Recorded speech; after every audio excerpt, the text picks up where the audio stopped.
Dobili smo poročilo Evropske komisije v Sloveniji in seveda tudi v drugih državah in za Slovenijo, predvsem pa za vlado Alenke Bratušek je nastopil trenutek resnice in upam, da tudi streznitev, čeprav verjetno nekoliko prepozno.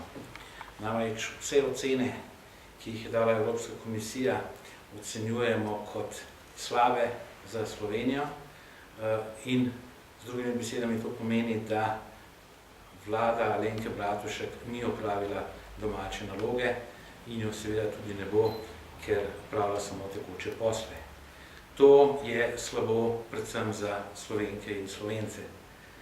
To je slabo tudi za prihodne rodove, prihodne generacije, predvsem zato, ker ta vlada ni niti pokazala smeri razvoja Slovenije, ni pokazala, v katero smer naj bi šli.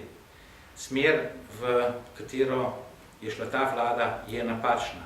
To je smer prekomernega zadolževanja, ustvarjanja proračunskih deficitov, življenje na tuj račun.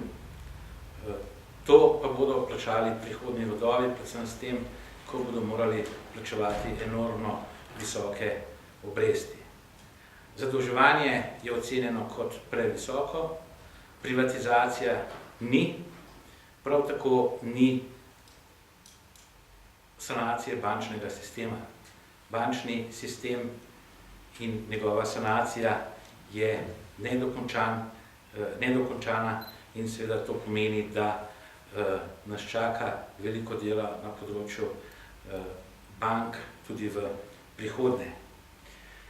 Tudi insolvenčna zakonodaja je ocenjena strani Evropske komisije kot neučinkovita in predvsem tista, ki onemogoča hitro prestrukturiranje podjetij, ki onemogoča hitro razdolževanje podjetij, skratka, ki onemogoča to, da bi podjetja začela z novimi programi, z novimi izzivi, z novimi idejami in tako ustvarjala dodatno dodano vrednost. Znane so poslovne ovire, predvsem se kažejo v preveliki birokraciji, kažejo se pri počasnem izdajanju različnih dovoljenj, pri preveliki administraciji in seveda to onemogoča zdravo podjetništvo, onemogoča tuja vlaganja, onemogoča domača vlaganja. Skratka, tukaj mislim, da je dejansko Evropska komisija dala oceno, da gre za polom ekonomske, finančne, tudi socialne politike na celotni črti. Ni nezamrljivo tudi to, da je v Sloveniji prevelika obdavčitev dela, kar z drugimi besedami pomeni, da smo nekonkurenčni in da zaradi tega ne dosegamo primerljivosti z drugimi državami in tudi ne dosegamo takšen prodor na tujih trgih, kot bi ga dejansko lahko. In nenazadnje gre tudi za transparentnost celotnega finančnega, gospodarskega in socialnega sistema. Te transparentnosti ni, je pomanjkljiva. Prav tako ugotavljajo v Evropski komisiji, da v Sloveniji ni odgovornosti za sprejetje odločitve, niti za dobre, niti za slabe in seveda to krni uglednost in verodostojnost slovenske vlade in s tem Slovenije v celoti. Tudi področje fiskalnega pravila je nedokončano.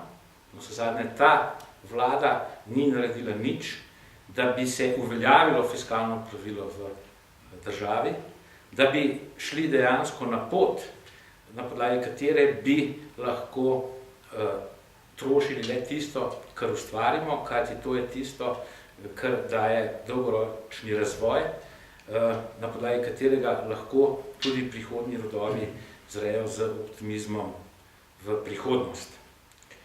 To je opomin za Slovenijo.